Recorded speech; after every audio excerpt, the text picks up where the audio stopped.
Nadreen, नासूह एक औरत नुमा आदमी था, बारीक आवाज़, बगैर दाढ़ी और नाजुक अंदाज।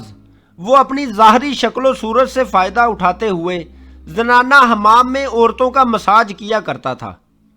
कोई भी उसकी हकीकत नहीं जानता था, सभी उसे औरत समझते थे।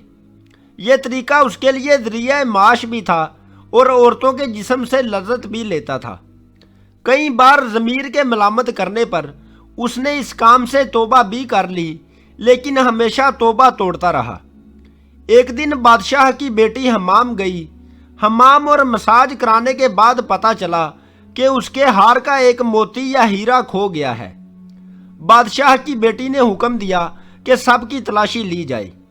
सबकी तलाशी ली गई, लेकिन हीरा ना मिला।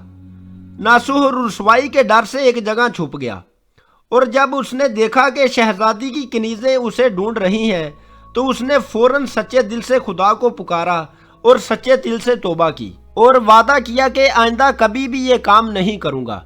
मेरी लाज रख ले मौला। दुआ मांग ही रहा था कि अचानक बाहर से आवाज़ सुनाई दी कि नासूह को छोड़ दो, हीरा मिल गया है। नासूह नम आंखों के साथ शहजादी से इजाज़त लेकर घर आ गया। नासूह ने कुदरत का करिश्मा देख लिया था और उसने हमेशा हमेशा के लिए उस काम से तौबा कर ली।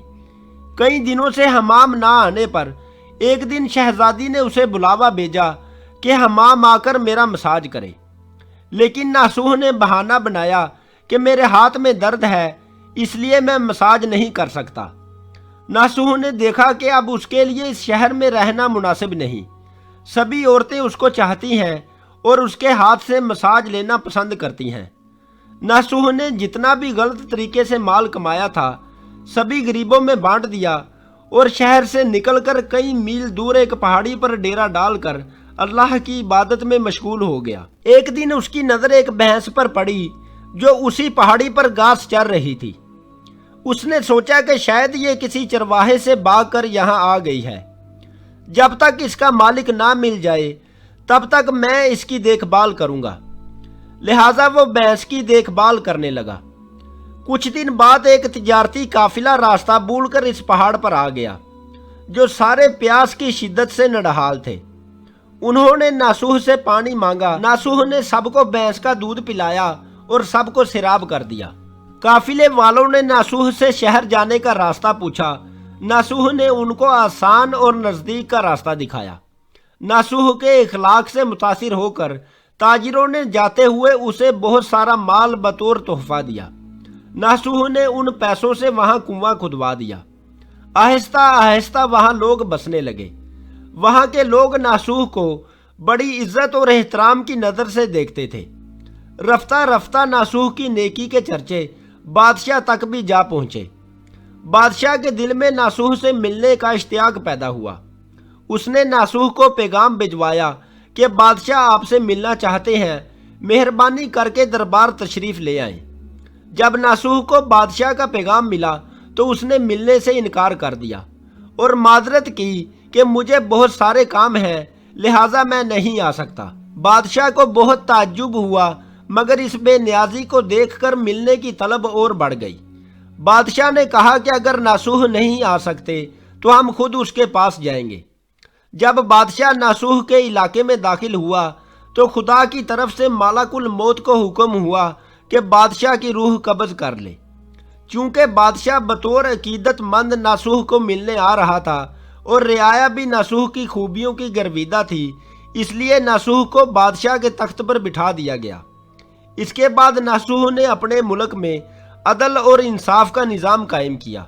वही शहजादी जिसे औरत का बेस बदल कर मसाज के लिए उसके जिस्म को हाथ लगाने से भी डरता था, वही शहजादी ने नासूह से शादी कर ली। एक दिन नासूह दरबार में बैठा लोगों की दाद रसी कर रहा था कि एक शख्स उठा और कहने लगा कि कुछ अरसा पहले मेरी एक भैंस गुम हो गई थी। बहुत ढूंढा मगर नहीं मिली। बराए मेहरबानी मेरी मदद फरमाए। इस पर नासूह ने कहा कि तुम्हारी भैंस मेरे पास है और आज जो कुछ भी मेरे पास है वो तुम्हारी भैंस की ही वजह से है। इसके बाद नासूह ने हुक्म दिया कि उसके सारे माल और दौलत का आधा हिस्सा भैंस के मालिक को दे दिया जाए। वो शख्स खुदा के हुक्म से कहने लगा کہ اے ناسوح جان لو، نہ میں انسان ہوں اور نہ ہی وہ جانور بھینس ہے، بلکہ ہم دو فرشتے ہیں جو تمہارے امتحان کے لیے آئے تھے۔ یہ سارا مال تمہارے سچے دل سے توبہ کا نتیجہ ہے، یہ سب کچھ تمہیں ہی مبارک ہو۔ اور اس کے بعد وہ دونوں فرشتے غائب ہو گئے، اور اسی وجہ سے سچے دل سے توبہ کرنے کو توبۃ نصوح کہتے ہیں۔ تاریخ کی کتب میں ناسوح کو بنی اسرائیل کے ایک بڑے عابد کے طور پر لکھا گیا ہے۔ ناسوح رزق کمانے کے لیے اللہ کا ناپسندیدہ کام کیا کرتا تھا، اور جب وہ کام اللہ کے خوف کی وجہ سے چھوڑا تو اللہ نے ایسے رزق کے اسباب پیدا کیے کہ بادشاہت تک عطا کر دی، اور حرام طریقے سے لذت لینا چھوڑا تو پروردگار نے نکاح میں شہزادی دے دی۔ امید ہے دوستو آپ کو آج کی ویڈیو پسند آئی ہوگی۔ کومنٹ کر کے اپنی قیمتی رائے سے ضرور آگاہ کیجیے گا۔ بہت شکریہ۔ اللہ حافظ۔